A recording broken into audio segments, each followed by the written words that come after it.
క్రీస్తునందు ప్రియమైన వారలారా,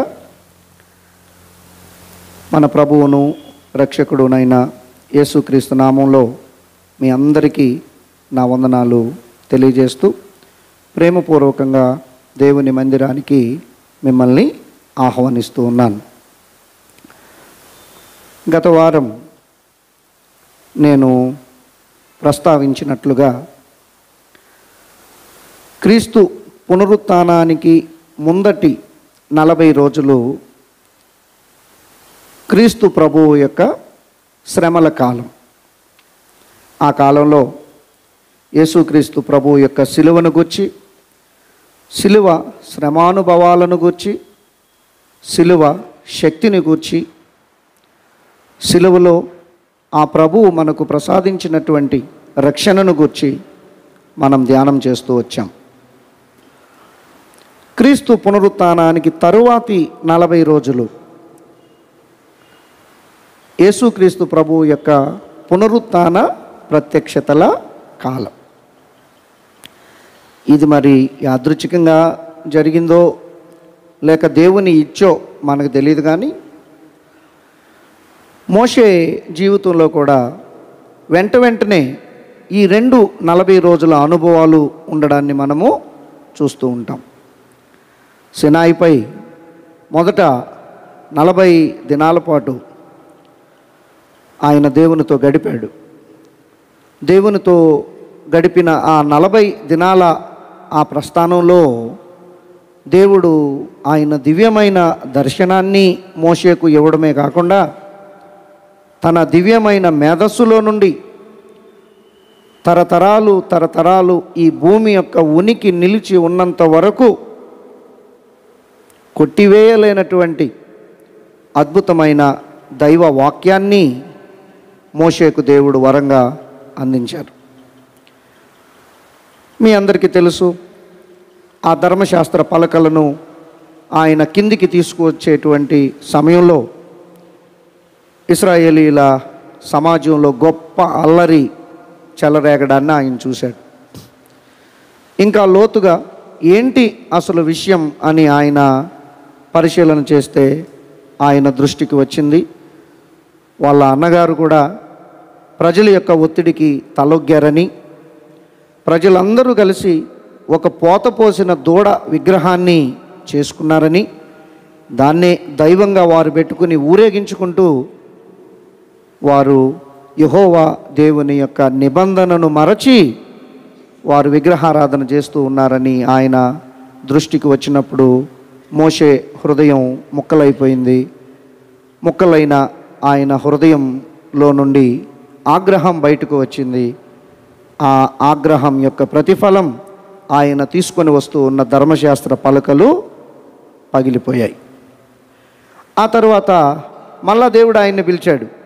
లేదు, నువ్వు రావాలి మళ్ళీ సినాయి పైకి అంటే మళ్ళా దేవుని దగ్గరికి వెళ్ళాడు. ఆ తర్వాత మళ్ళా 40 రోజుల పాటు దేవునితో ఉండి ఆ 40 రోజుల అనంతరం మోషే మళ్ళా ధర్మశాస్త్రాన్ని తీసుకొని వచ్చి ప్రజలకు అందించాడు. దీన్ని ఈ 2 భాగాల్లో లెంటుకు ముందొచ్చే 40 రోజుల్ని, లెంటు తర్వాత వచ్చేటువంటి ఈ క్రీస్తు ప్రత్యక్షత అనుభవాలను, పునరుత్థాన క్రీస్తు ప్రత్యక్షత అనుభవాలను మోషే జీవిత అనుభవంలోని 80 రోజుల్లోకి తొంగి చూచినప్పుడు వీటికి ఎక్కడో ఈ పోలిక కనబడుతూ ఉన్న భావన నాకు కలిగింది. ఇంకా మోషే కిందకి వస్తూ ఉన్నప్పుడు పర్వతం మీద నుండి ఆయన యొక్క తేజస్సు, ఆయన ముఖ కవలికలలో, ఆయన దేహంలో కనబడుతూ ఉన్న ఆ దైవాత్మ యొక్క ప్రకాశం ప్రజలు కూడా చూడలేకపోయారు అని మనం చూస్తూ ఉంటాం. అట్లాగే మనం కూడా మొదటి 40 రోజుల్లో సిలువ శక్తిని ధ్యానం చేసి ఇప్పుడు ఈ 40 రోజుల్లో క్రీస్తు ఉత్థాన శక్తిని గూర్చినటువంటి ధ్యానాలు చేసేటువంటి ఈ ప్రక్రియలో ఈ 40 రోజులు గడిచేసరికి క్రీస్తు ప్రభువు యొక్క ఉత్థాన శక్తి మన ముఖాలలో, మన దేహాలలో ప్రకాశించి ఈ ప్రపంచానికి అదొక దివ్యమైన శక్తిలాగా కనిపించాలని, ఈ ప్రపంచానికి అది ఒక దివ్యమైన ప్రకాశించే ప్రభావంలాగా కనిపించాలి అన్నది ఈ లిటర్జికల్ క్యాలెండర్లో ఈ విధమైన పొందికలో పెట్టడం జరిగిందని నేను భావిస్తూ ఉన్నాను. ఈ 40 రోజులు క్రీస్తు ఉత్థాన ప్రత్యక్షతలు ఒక్కొక్కటి మనం వేరు అంశాలుగా ధ్యానం చేస్తూ వెళ్తూ ఉంటాం. పోయిన ఆదివారం మనం పునరుత్థానుడైన క్రీస్తు ద్వారా మనము బలమును పొందుకొనుట, నూతనమైన శక్తి, నూతనమైన బలం పునరుత్థానుడైన క్రీస్తు ప్రభువు యొక్క అనుభవం మనకు ప్రసాదిస్తుంది అన్న దానిని ధ్యానం చేశాం. ఈరోజు పునరుత్థానుడైన క్రీస్తు ప్రభువుతో కలిసి లేఖనములను ధ్యానము చేయుట, reading the scriptures with the risen lord అన్నది ఈరోజు మనకు ఇచ్చినటువంటి అంశం.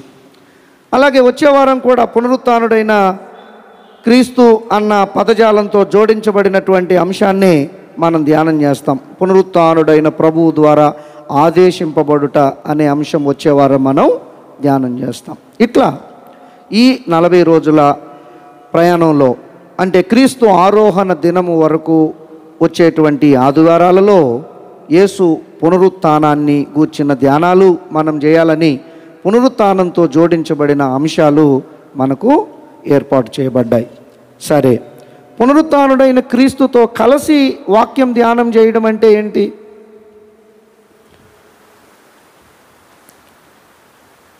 మీరు గమనిస్తే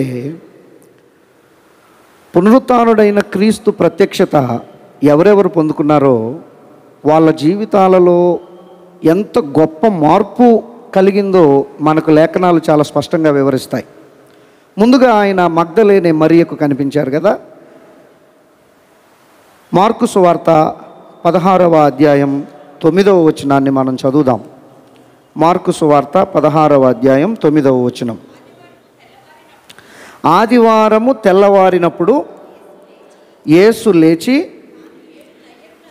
తాను 7 దయ్యములను వెళ్ళగొట్టిన మగ్దలేనే మరియకు మొదట కనబడెను. అంతకుముందు యేసు యొక్క భౌతిక దేహాన్ని దర్శించాలి అని పెందలకడనే లేచి సుగంధ ద్రవ్యాలు తీసుకుని యేసు సమాధి దగ్గరకు పరుగున వచ్చినటువంటి ఈ మరియకు యేసు సమాధి దగ్గర వింత అనుభవం ఎదురైంది. సమాధి ఖాళీగా ఉంది. సమాధిలో యేసు దేవుడు లేడు.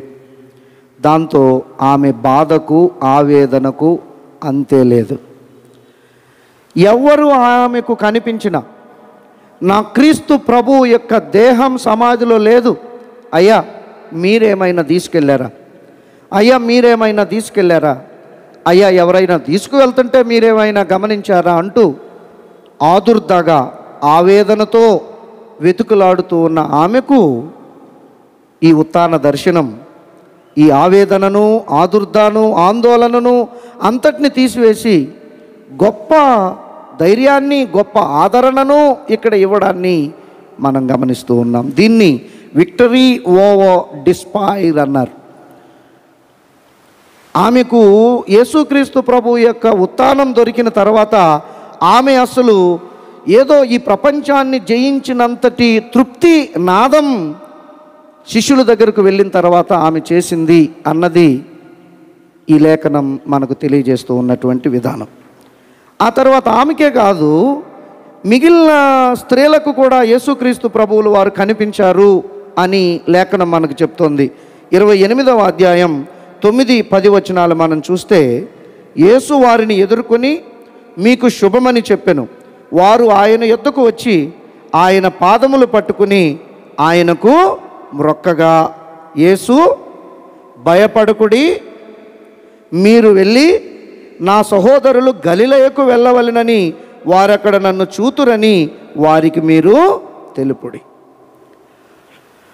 ఉత్థానం కొరకు ఎదురు చూస్తూ ఉన్నటువంటి మరియకు యేసు దర్శనం దొరకడం మాత్రమే కాదు, ఆ మరియతో సహవసిస్తూ మేము నీతో వస్తాం, మనం వెళ్దాం, యేసు దేహాన్ని దర్శిద్దాం, యేసు దేహాన్ని సుగంధ ద్రవ్యములతో మనం అలంకరిద్దామంటూ యేసు కొరకు అర్రులు చేస్తూ పరుగులు పెడుతూ వెళ్ళిన మిగిలిన స్త్రీలందరికీ కూడా యేసు ఉత్థాన దర్శనం దొరుకుతుంది ఇక్కడ. అంతకుముందంతా వారు భయపడుతూ ఉన్నారు, యేసు చనిపోయాడు అని వారు అనుకుంటున్నారు. కానీ యేసయ్య ఇప్పుడు వాళ్ళతో చెప్తూ ఉన్నాడు, లేదు, నేను సజీవుడనై తిరిగి లేచాను, మీరు గలిలయకు వెళ్ళండి. గలిలయకు వెళ్ళి, లేదు, యేసు సమాధి ఖాళీగా ఉంది. ఎందుకు ఖాళీగా ఉందంటే యేసుక్రీస్తు ప్రభువు జీవముతో తిరిగి లేచాడు, మేము సాక్షులం, మాకు కనిపించాడు ఆయన అని గలిలయలోని సహోదరులకు మీరు చెప్పండి. దీన్ని విక్టరీ ఓవర్ డెత్ అని అన్నారు. మరణించాడు మా యేసు, మరణించాడు అనుకుంటూ ఉన్న వాళ్ళకి, లేదు, ఆయన మరణాన్ని గెలిచాడు అన్న సందేశం యేసు ఉత్థానాన్ని కల్లారా చూచినప్పుడు వాళ్లకు కలగడం అన్న ఈ మహోన్నతమైన అనుభవం ఈ స్త్రీల యొక్క ఈ సాక్ష్యంలో మనమందరం కూడా చూస్తూ ఉన్నాం.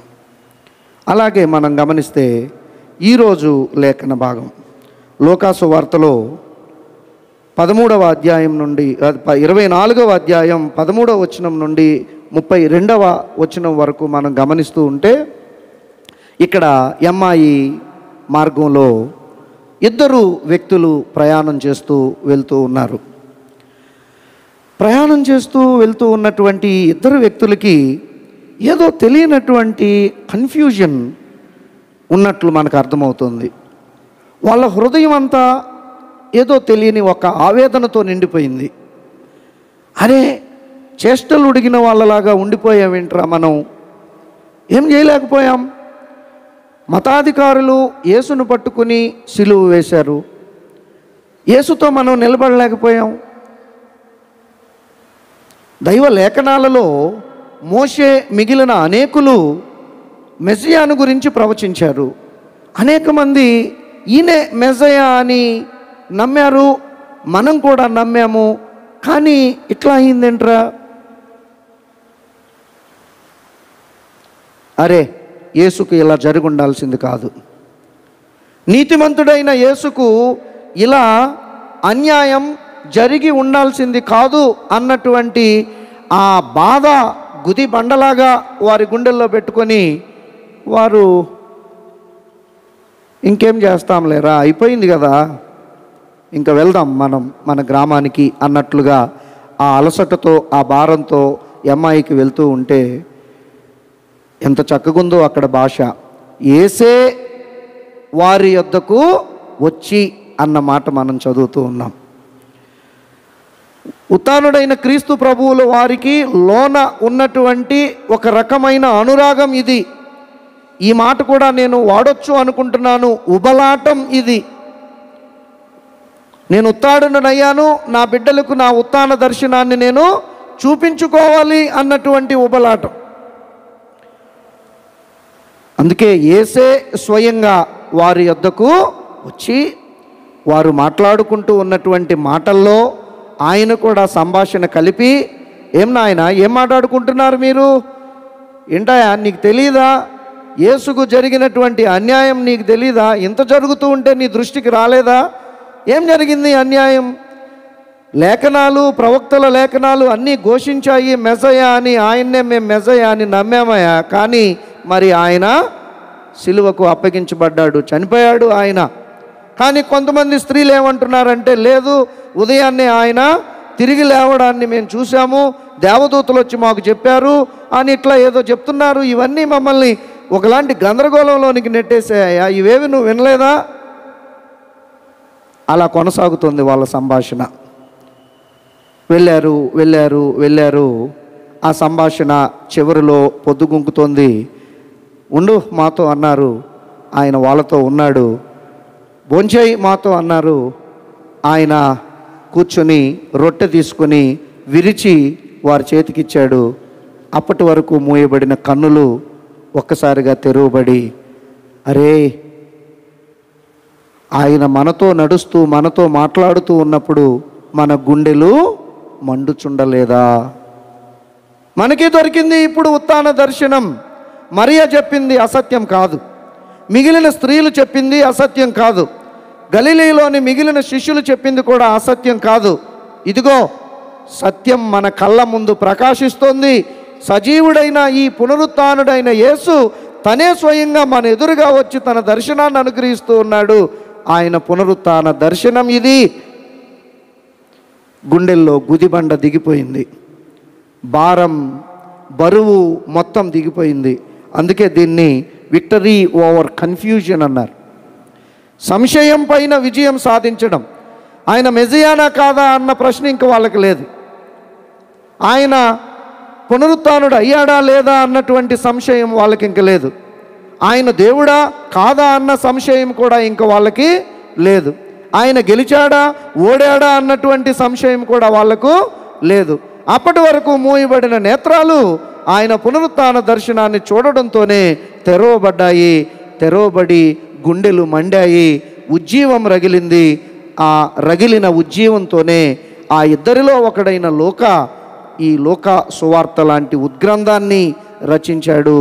అపోస్తలుల కార్యముల లాంటి ఆదిమ చరిత్రను మనందరి కళ్ళ ముందు ఆయన అత్యద్భుతంగా ఆవిష్కరించాడు. ఇది పునరుత్థానం యొక్క శక్తి. పునరుత్థాన దర్శనాన్ని పొందుకోవడంలో మనం ఎంత గొప్ప మార్పు మన జీవితాలలో పొందుకోగలుగుతామో అన్నదానికి ఇవన్నీ కూడా ఉదాహరణలు. అక్కడితోనే యేసు ప్రత్యక్షల పరంపర అయిపోలేదు. ఆ తర్వాత 10 మంది శిష్యులకు కనిపించాడు ఆయన. లూకాసు వార్త 24:36 నుండి 43 వరకు, అలాగే యోహాను సువార్త 20వ అధ్యాయం 19వ వచనం నుండి 25వ వచనం వరకు మనం చూస్తాం. యేసయ్య కనిపించే వరకు వాళ్ళ పరిస్థితి ఎట్లా ఉందంటే అట్లా ఉంది. వాళ్ళ మనసుల్లో ఎంత భయం ఉందంటే అంత భయం ఉంది. మీ అందరికీ తెలుసు ఎంత భయం ఉందో వాళ్ళకి.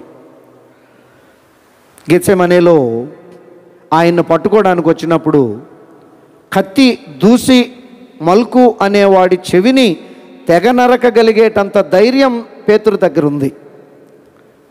ఎందుకంటే అప్పటి వరకు పేతురికి గెలిచేటువంటి యేసే కనిపిస్తున్నాడు. 3.5 సంవత్సరాలుగా వ్యాధి మీద గెలవగలడు ఆయన. సముద్రంలో ఉంటే గాలి తుఫాను మీద గెలవగలడు ఆయన.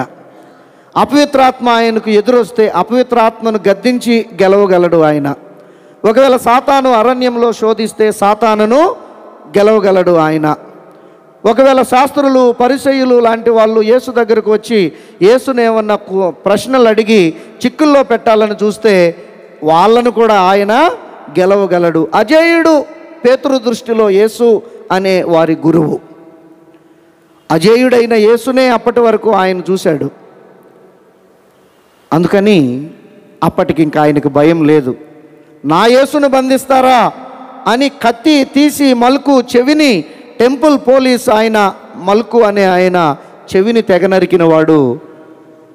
ఆ తరువాత యేసు తానే స్వయంగా నేనే ఆయనను, బంధించండి నన్ను అంటూ తనను తాను బందీగా అప్పగించుకుంటే వాళ్ళు యేసును ఈడ్చుకొని వెళ్తూ ఉంటే మొట్టమొదటిసారి ఆయనకు యేసులో అజేయుడు కనిపించడం లేదు. బందీ అయినటువంటి యేసు ఆయనకు కనిపించాడు. ఎప్పుడైతే బందీ అయిన యేసు ఆయనకు కనిపించాడో ఆయనలోనికి భయం ప్రవేశించింది. అమ్మో, అజేయుణ్ణి కాదా ఇప్పటి వరకు నేను అనుసరించింది? బందీగా అప్పగింపబడే ఆయన నేను అనుసరించింది. అందరూ మాట్లాడుకుంటూ ఉన్నారు రేపు ఆయన్ని సిలువ వేస్తారు అని. సిలువ వేయబడి చనిపోయే యేసునా నేను ఇన్ని రోజులు అనుసరించింది? అమ్మో, ఆయన అజేయుడు కాదా అన్నటువంటి ఆ ప్రశ్న తనలో ఎనలేని భయాన్ని తీసుకొని వచ్చింది. ఎంత భయం అంటే, ఒక చిన్న పిల్ల నువ్వు యేసును అనుసరించే వాడవే కదా అంటే, కాదు కాదు కాదు కాదు నేను ఆయనను ఎరుగను అంటూ ఒట్టు పెట్టుకునేటంతటి భయం పేతురును ఆవహించింది. ఆయన ఒక్కడే కాదు భయపడింది, మిగిలిన శిష్యులందరూ కూడా భయపడ్డవారే. ఆ మాటకు వస్తే ధీరోదాత్తులు ఎవరు అంటే స్త్రీలే. మగవాళ్ళైన వీళ్ళందరూ చల్లాచెదురైపోయారు. కానీ ఆయన తల్లి అయిన మరియ కానీ, ఈ మగ్దలేనే మరియ కానీ, సలోమి కానీ, మిగిలినటువంటి స్త్రీల గుంపు యేసుక్రీస్తు శిలువ దగ్గరే నిలబడి శిలువకు సాక్షులుగా మనకు కనిపిస్తున్నారు. అందుకేనేమో యేసుదేవుడు కూడా అపారమైన కృప చూపించారు వారికి. మీరు సిలువకు సాక్షులుగా ఉన్నారు, అది మొదటి అనుభవం, 40 రోజుల అనుభవం. మీకు రెండో అనుభవాన్ని కూడా మీకే ఇస్తాను అన్నట్టుగా, పునరుత్థానానికి కూడా సాక్షులు మీరే, తొలి సాక్షులు అన్నట్టుగా ఆయన తొలి పునరుత్థాన దర్శనం వారికే ఆయన ఇచ్చాడు. సరే, ఆ ప్రస్తావన మనం పక్కన పెడితే, శిష్యులు, మగవాళ్ళైన శిష్యులు ఎంతో తీవ్రమైన భయంలో ఉన్నప్పుడు యేసుక్రీస్తు ప్రభు యొక్క పునరుత్థానం దర్శనం వారికి దొరుకుతుంది. నేను చదువుతున్నాను చూడండి, యోహాను సువార్త 20వ అధ్యాయం 19వ వచనం నుండి.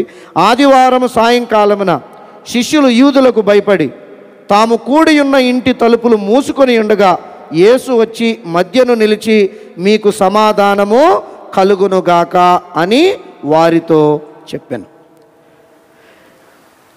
ఆయన ఇలాగు చెప్పి వారికి తన చేతులను ప్రక్కను చూపగా శిష్యులు ప్రభువును చూచి సంతోషించారు. దేవునికి స్తోత్రం, హల్లెలూయా. భయంలో ఉన్నటువంటి శిష్యుల దగ్గరకు వచ్చిన ఈ పునరుత్థానుడైన యేసు వారి భయాన్ని పోగొడుతూ, మీకు సమాధానము కలుగునుగాక. భయం వల్ల మీ హృదయంలో సమాధానం లేదు, మీకు సమాధానం కలుగునుగాక. నేను పునరుత్థానుడనయ్యాను, ఇక మీదట మీకు భయము అక్కర్లేదు.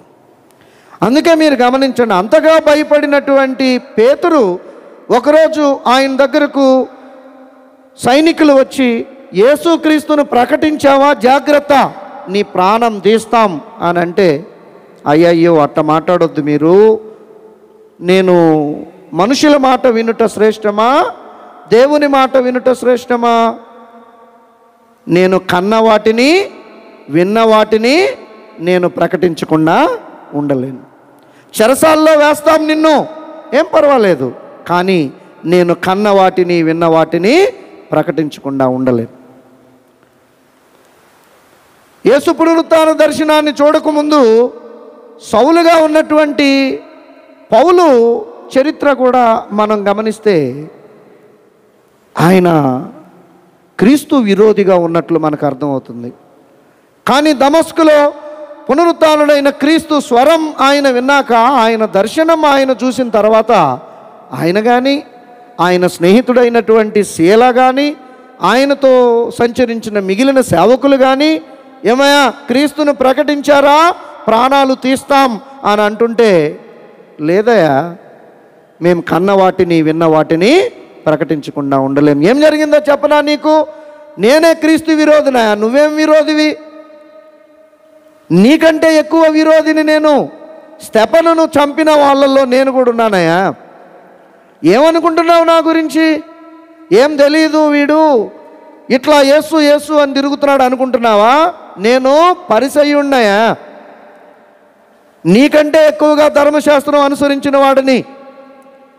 నేను తార్సు వాడను, నేను రోమా పౌరసత్వం కూడా ఉన్నవాడను, గమలీయేలు పాదముల యొద్ద విద్యను అభ్యసించిన వాడను, ఏం పిచ్చోడిని కాదు నేను. మరి ఇంతటి వాడనైనప్పటికీ యేసును ఎందుకు ప్రకటిస్తున్నాను అనుకుంటున్నావు? నేను పునరుత్థానుడైన యేసు దర్శనాన్ని చూశానయ్యా. ఆయన నా కళ్ళకు కనిపించారు, ఆయన స్వరం నేను విన్నాను దమస్కు మార్గంలో.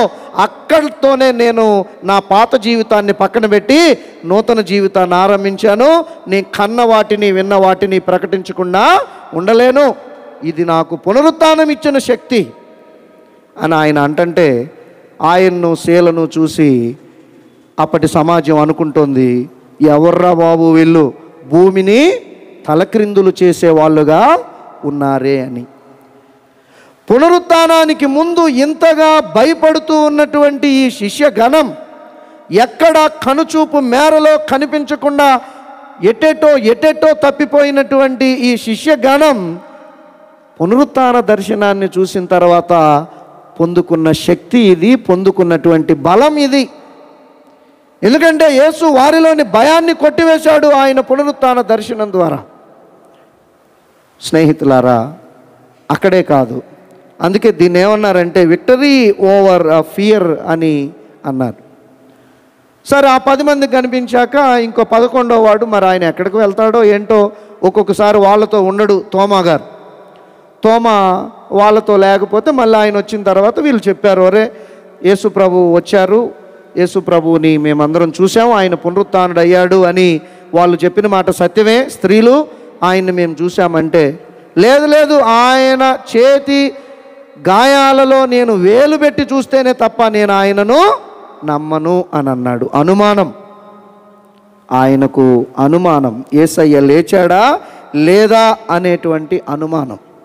ఆయన అనుమానాన్ని పోగొట్టడానికే మార్కు 16:14, యోహాను 20:26 నుండి 31 యేసుక్రీస్తు ప్రభువు ఆయన దగ్గర కూడా రావడాన్ని మనం చూస్తూ ఉన్నాం.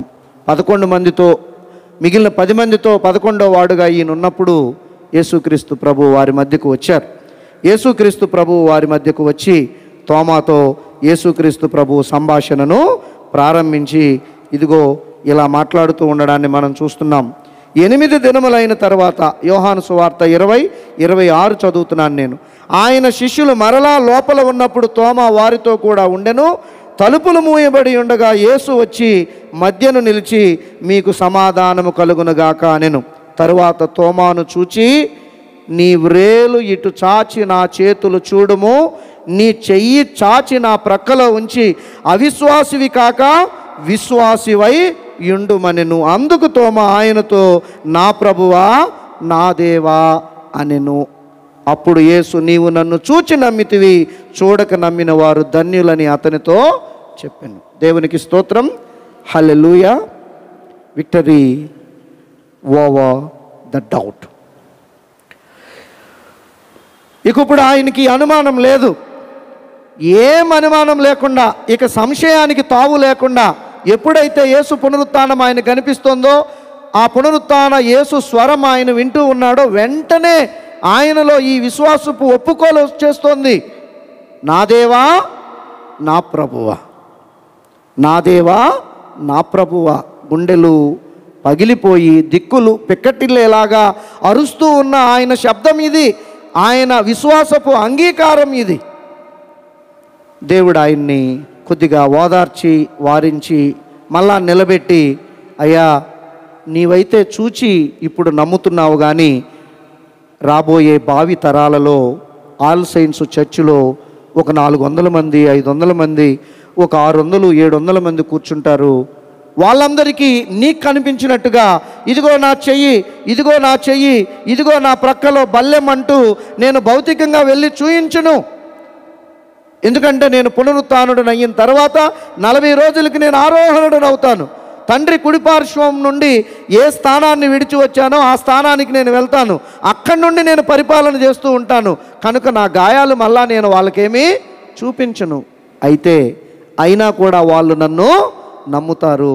నా ఉత్థాన దర్శనం వారి నేత్రాలతో చూడకపోయినా, వారి హస్తాలతో తాకకపోయినా, వారు జీవగ్రంథం వారి చేతుల్లో ఉండగా, ఆ జీవగ్రంథంలో నా విజయ గాథను చదువుతూ ఉండగా, నా ఉత్థాన సాక్ష్యాన్ని చదువుతూ ఉండగా, అవును యేసయ్య పునరుత్థానుడై తిరిగి లేచాడు, నేను నమ్ముతున్నాను, ఆయన నా ప్రభువు, ఆయన నా దేవుడు అని నమ్ముతారు.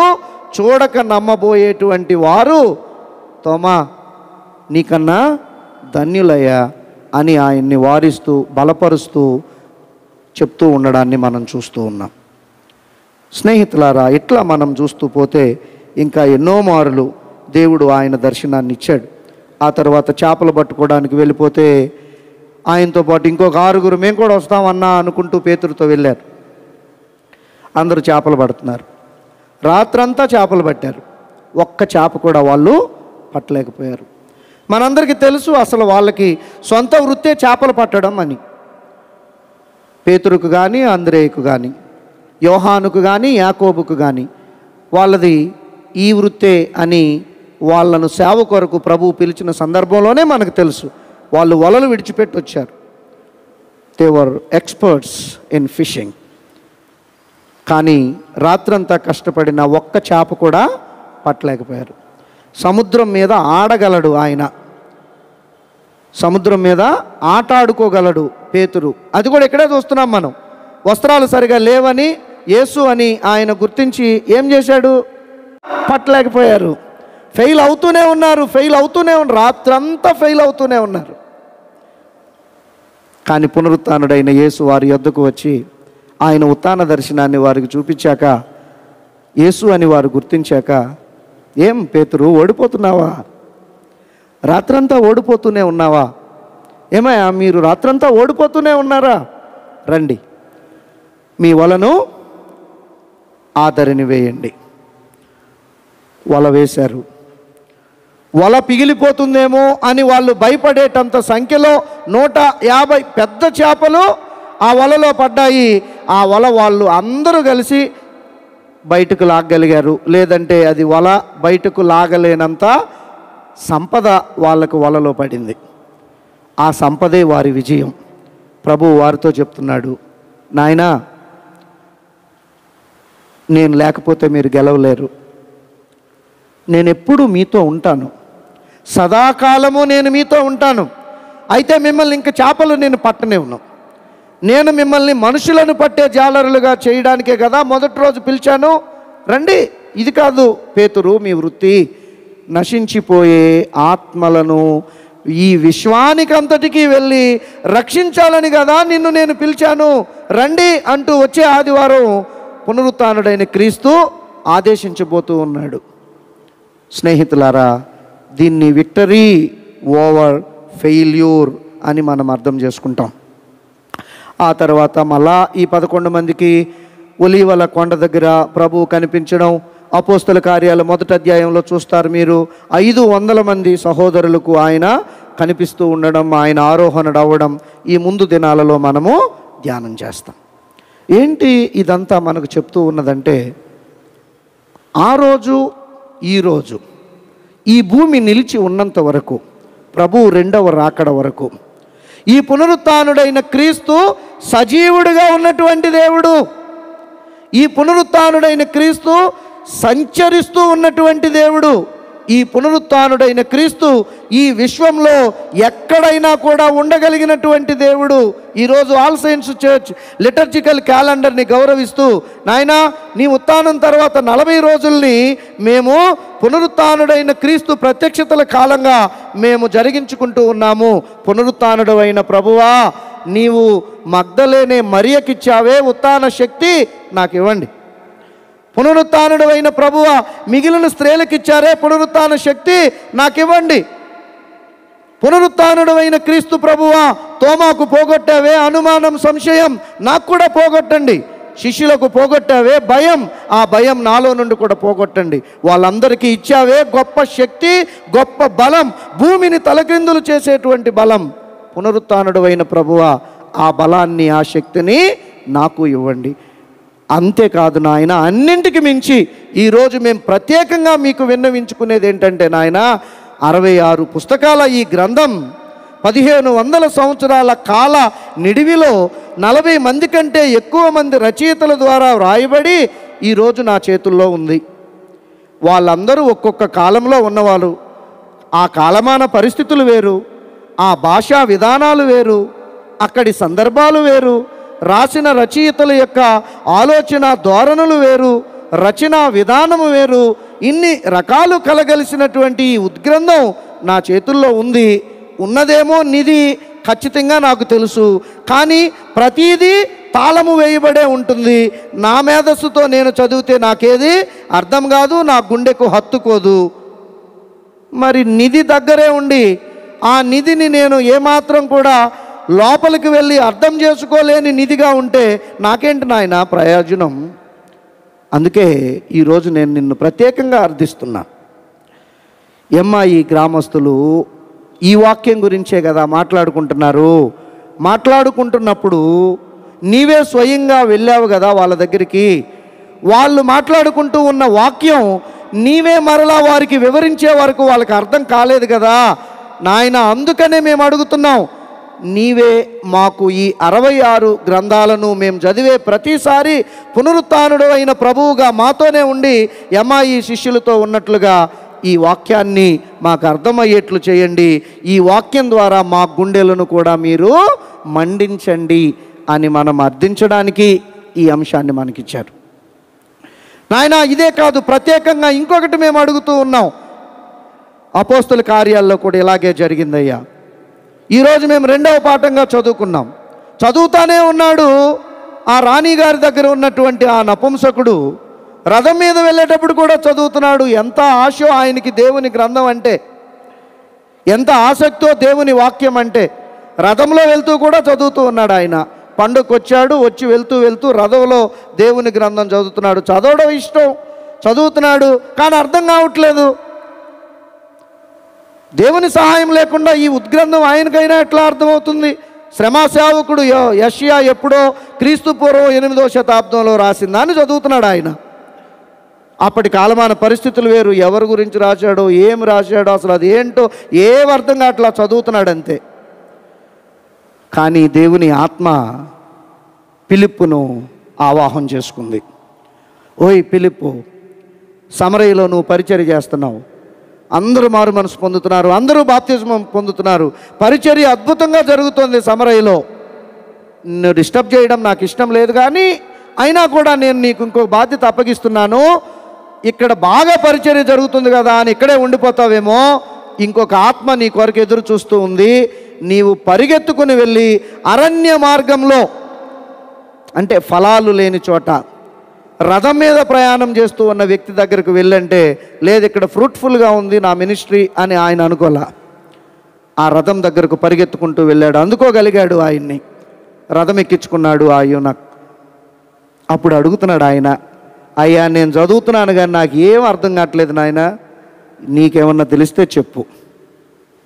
నువ్వు చదువుతూ ఉన్నది సిలువ వేయబడిన యేసుక్రీస్తు ప్రభువును గూర్చి.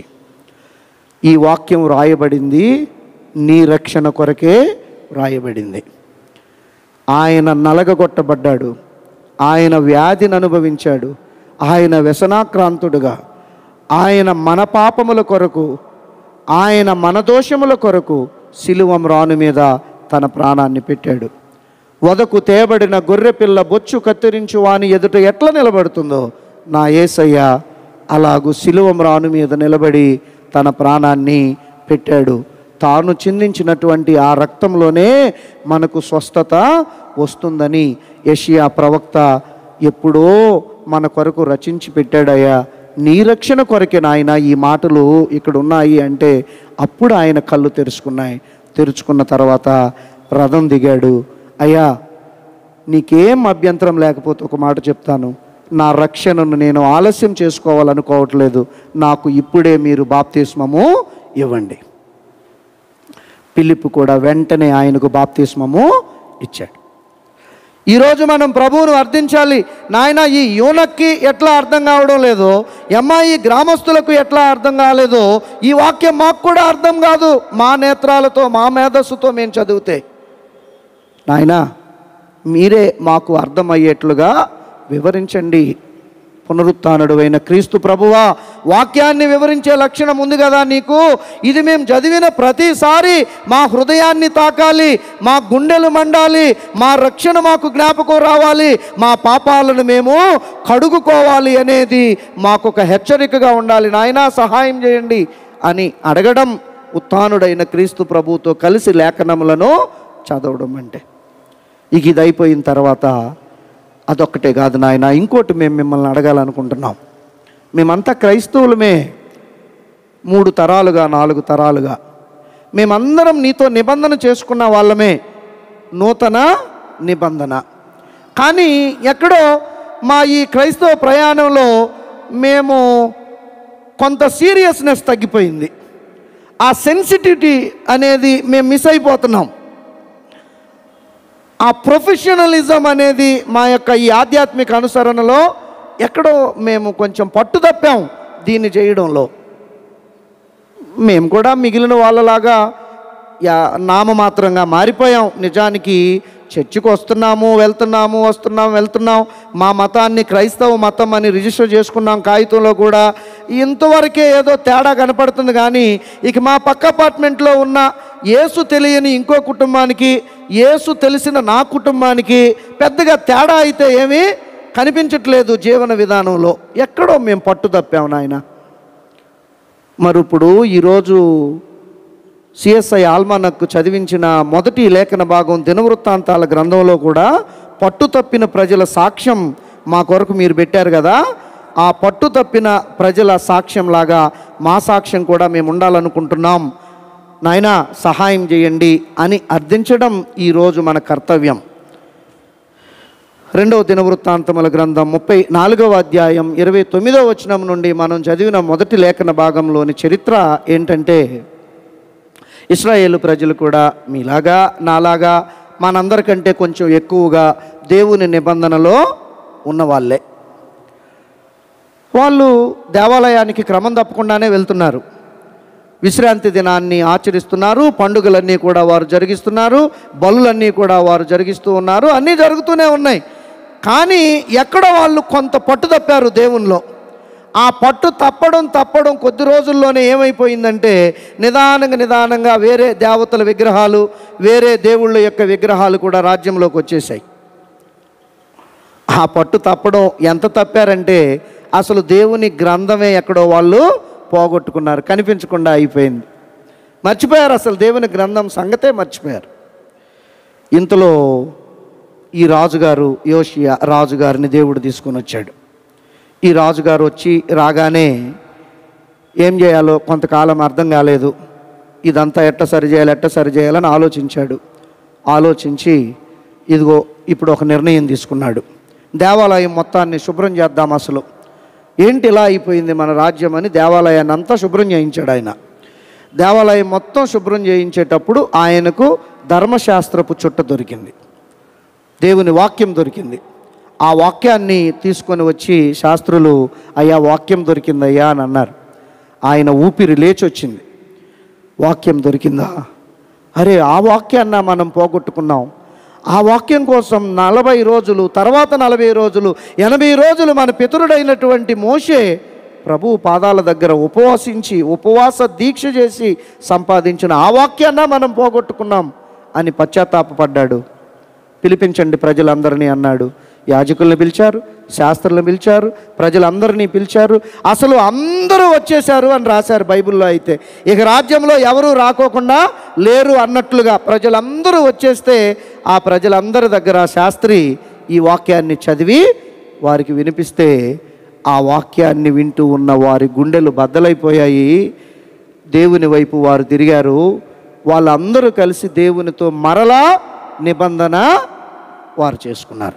నాయనా, పట్టు తప్పిన మా ఆధ్యాత్మికతను మేము మరలా పునర్నిర్మాణం చేసుకోవాలనుకుంటున్నాం. పట్టు తప్పినటువంటి మా ఆధ్యాత్మికమైన ఈ ప్రయాణాన్ని మరలా మేము గాడిలో పెట్టుకోవాలనుకుంటున్నాం, తిరిగి నిబంధనను పునరుద్ధరించుకోవాలనుకుంటున్నాం అని దేవుణ్ణి రాజుగారు అడిగారు, యాజకులు అడిగారు, ప్రజలు అడిగారు, శాస్త్రులు అడిగారు. అందరూ కలిసి దేవునితో తమ నిబంధనను పునరుద్ధరించుకున్నారు. దేవునికి ప్రమాణం చేసుకున్నారు, దేవా ఇక మేము మీతోనే అని. అంతటితోనే ఆగలేదు. మీరు ఆ టెక్స్ట్ చదువుతుంటే ఆ రాజుగారు వేరే దేవుళ్ళు, దేవతల విగ్రహాలు వాటన్నింటినీ కూడా తీసివేసి దేవాలయం మొత్తాన్ని, అసలు రాజ్యం మొత్తాన్ని ఇక అవేవీ లేనటువంటి రాజ్యంగా ఆయన శుద్ధి చేయడాన్ని మనము చూస్తూ ఉన్నాం. ఈరోజు మనం అడగాలి, నాయన మా పరిశుద్ధ గ్రంథం అయితే పోలేదు, నా బైబిల్ నాకే ఉంది, కానీ అది ఎక్కడో సెల్ఫ్లో ఉంది. నిజానికి ఇప్పుడు ఒకవేళ మీరు గట్టిగా ఏదమ్మా నీ బైబిల్ అని మీరు అడిగితే నేను వెతకాల్సిందే, నా ఇంట్లోనైనా ఉంది, ఖచ్చితంగా ఎక్కడో మాత్రం ఉంది అన్నట్లుగా ఉన్నటువంటి క్రైస్తవులు మనలో చాలామంది లేకపోలేదు. లేదు, ఉంది, నా బైబిల్ ఎక్కడుందో నాకు తెలుసు, ఖచ్చితంగా టేబుల్ మీద ఉంది, నా రీడింగ్ టేబుల్ మీద. అయితే తెరిచావా అని మీరు అడిగితే చివరిసారిగా ఎప్పుడు తెరిచానో నేను డేటు అది మీరు అడిగితే మాత్రం నేను ఖచ్చితంగా చెప్పలేను. మీరు అంత యాక్యురేట్గా అడగాలంటే మాత్రం నేనైతే చెప్పలేను అని చెప్పే క్రైస్తవులు చాలామంది మనలో లేకపోలేదు. ఉంది బైబిలు, చదువుతున్నాను నేను, క్రమంగా చదువుతున్నావా, ప్రతిరోజు ఒక 2 అధ్యాయాలు 4 అధ్యాయాలు 5 అధ్యాయాలు చదువుతున్నావా అని క్రమంగా చదువుతున్నావా అని అడిగితే మాత్రం దేవా మరి ఆ ప్రశ్న అయితే నేను నీకు జవాబు చెప్పే స్థితిలో లేను అనే క్రైస్తవులు కూడా మనలో లేకపోలేదు. సరే, రోజునే చదువుతున్నారు, బాగానే ఉంది, ఈ అట్ట ఇట్లా మూసేసిన తర్వాత లోపలదేమైనా నేను మీ దగ్గరికి సరదాగా వచ్చి ఇదిగో అక్కడేముందో చెప్తావా అమ్మా నువ్వు, అయ్యా అక్కడేముందో చెప్తావా అని మీరు అట్ట అడిగితే మాత్రం నేను ఇది చూడకుండా ఇక్కడ పెట్టుకుంటూ మాత్రం ఎప్పుడు నేను చేయలేదు. మళ్ళీ తెరిచి మీరు రిఫరెన్స్ ఏదైనా చెప్తే నేను చదువుతాను అనే క్రైస్తవులు కూడా లేకపోలేదు. క్రైస్తవుల్లో ఇలా వేద గ్రంథాన్ని అనేక రీతులుగా తమ దగ్గరున్న అద్భుతమైన నిదే అయినప్పటికీ దానిని చిన్న చూపు చూస్తూ నిర్లక్ష్యం వహించే క్రైస్తవులు అనేక మంది ఉన్నారు. మెమరీ వర్సెస్ని ఎట్లా అన్నారో తెలుగులో చాలా బాగా అన్నారు. మేము చిన్నతనంలో హాస్టల్లో చదివేటప్పుడు బంగారు వాక్యాలు అని. బంగారు వాక్యాలు వాటిని బట్టి పట్టించడం, 100, 200, 300, 400, 500 బట్టి అప్పచెప్పేవాళ్ళు. నాతో పాటు చదువుకున్న మిగిలిన పిల్లలు కూడా ఈ కమిట్మెంట్ ఎక్కడో మనం మిస్ అయ్యాం, ఎక్కడో మనం పట్టు తప్పాం. వాక్యాన్ని వారి హృదయం అనే పలక మీద రాయండి అన్నాడు దేవుడు. ఇది ఖండితంగా దేవుడిచ్చిన ఆజ్ఞ మనకి. ఈరోజు మన చిల్డ్రన్ని, నా 3 పిల్లల్ని లేకపోతే మీ పిల్లల్ని, యంగ్ పీపుల్ని తీసుకొని వచ్చి నేను ధైర్యంగా నా పిల్లాడితో ఒక 4 కీర్తనలు కంఠోపాఠంగా ఇక్కడ చెప్పించగలను అని చెప్పేవాళ్ళు మనలో ఒక్కరు కూడా ఉన్నారని నేను అనుకోవట్లేదు. మనం మరుగుజ్జు అయిపోయాం. ఒక్క చిన్న బంగారు వాక్యం అక్కడ నా కూతురు చెప్తే అబ్బబ్బా ఎంత బాగా చెప్పింది, ఎంత బాగా చెప్పిందని ఆ వీడియో తీసుకొని మళ్ళీ దాన్నే 4 సార్లు చూసుకొని సంతోషించేటంత మరుగుజ్జు అయిపోయాం. ఒక్క వాక్యం చెప్పడానికి కాదు నాకు కూతురునిచ్చింది దేవుడు. ఈ పరిశుద్ధ గ్రంథం మొత్తాన్ని తన హృదయం అనే పలక మీద నేను రాయాలి అని ఇచ్చాడు ఆ బిడ్డను నాకు దేవుడు. మీకు కూడా అందుకే ఇచ్చాడు. స్నేహితులారా, నేను కంక్లూడ్ చేస్తున్నాను. వాక్యం పునరుత్థానుడైన క్రీస్తుతో కలిసి ధ్యానం చేసే వాక్యం మనకెంతో గొప్ప శక్తిని, బలాన్ని ఇస్తుంది. చెప్పుకున్నాం, పునరుత్థానుడైన క్రీస్తు దర్శనం ఎంతమందికి దొరికిందో, దొరికిన వాళ్ళందరూ ఎలా గొప్ప ప్రభావాన్ని ఆ ఉత్థాన దర్శనం ద్వారా పొందుకున్నారో నీవు నేను కూడా పొందుకోగలుగుతాం. ఆ దేవుడు కాదా వాళ్ళకు కనిపించింది? ఆ దేవుడు కాదా మనకు ఈ వాక్యంలో ఉన్నటువంటి దేవుడు? అదే దేవుడు. ఆయన శక్తి ఎక్కడా తగ్గలేదు. మరుగుజ్జు అయితే నేనయ్యాను, మీరయ్యారు, కానీ దేవుడు మాత్రం ఎన్నడూ మరుగుజ్జు కాలేదు. ఆయన శక్తి, ఆయన బలం ఎప్పుడూ అలాగే ఉంది. కనుక పునరుత్థానుడైన క్రీస్తుతో కలిసి వాక్యాన్ని ధ్యానం చేయడం అన్న అంశాన్ని ధ్యానం చేస్తూ ఉన్న ఈ దినాన దేవా సహాయం చేయండి. ఈ 40 రోజులు ఏంటో ప్రత్యేకమైన రోజులంట. పునరుత్థాన ప్రభు దర్శన కాలం అంట. పాస్టర్ చెప్తున్నాడు చర్చిలో, లిటర్జికల్ క్యాలెండర్లో అట్ట పెట్టారంట. మరి నువ్వు బాగా సమీపంగా ఉండే కాలం అని కదా అర్థం. మరి కాబట్టి నీవు సమీపంగా ఉన్న ఈ కాలంలో నీ వాక్యాన్ని నేను చదివే ప్రతిసారి జుంటె తేనె నాకు దొరికినంత రుచిగా ఈ వాక్యం నాకు ఉండేలాగా మీరు చేయండి. క్రొవ్వు మెదడు దొరికినంత రుచిగా ఈ వాక్యం నాకు ఉండేటట్లు మీరు చేయండి.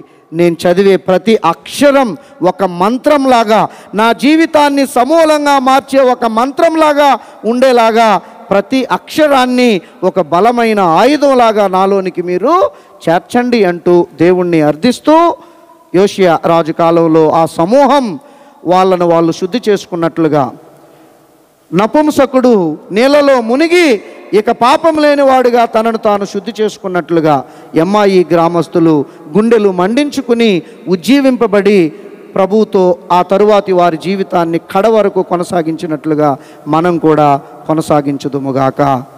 ఆమెన్. నీ వాక్య ధ్యానము మాకెంతో ప్రియము, నీ ఆలయ గీతము మాకానందం. హల్లెలూయా హల్లెలూయా హల్లెలూయా హల్లెలూయా. నాదుడేసుడు క్రీస్తు రాజుకు హల్లెలూయా. నాదుడేసుడు క్రీస్తు రాజుకు హల్లెలూయా. నీ వాక్యము నా పాదములకు దీపము దీపము.